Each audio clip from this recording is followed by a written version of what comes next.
Dneska varíme jesennú zemiakovú kašu. Budeme potrebovať krumple, olivový olej, šľahačková smotana, zmes hríbikov, aké dostanete, šalotka, cesnak, ribeye steak, parmezán, petržlenová vňať, rozmarín, tymián, niečo na ozdobu, žeruchu napríklad. Zemiaky si našúpame. Do osolenej a vriacej vody sme dali zemiačiky. Šalotku očistíme, na panvičku dáme olivový olej, Ošúpeme si cesnak. šalotku, troška korenia, soli.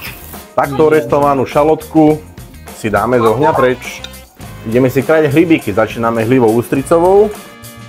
Dáme si trošku soli, korenia. Pridáme milimeter tymiánu, rozmarínu. Poknutý cesnak pridáme do hríbikov. Trošička ohňa. Prvú časť hríbov odložíme z ohňa. Kuriatka, ten istý spôsob ako pri hlive. Kuriatka orestované odložíme bokom. Shimedži očistíme si konce. A opäť ten istý spôsob ako pri všetkých hríbikoch. Odložíme z ohňa. Vylovíme si naše zemiaky. Troška vodičky z varených zemiakov odložíme. Teraz si prepasujeme naše varené zemiaky. Pridáme milimeter našej vody.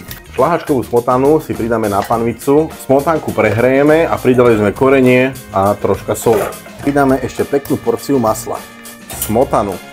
Postupne. Nastrojíme si parmezán. A do kaše pridáme poriadnu vrstvu parmezánu. Máme tu ribeye steak, korenie.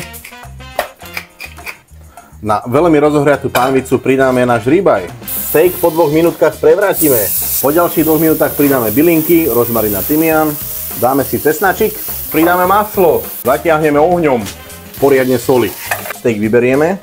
Na pánvicu, kde sme robili steak, si pridáme všetky naše hríbiky, petržlenovú vňať, milimeter šalotky, ktorú sme predtým restovali. Máme tu krásny výpek. Milimeter parmezanových hoblín. Dobrú chuť.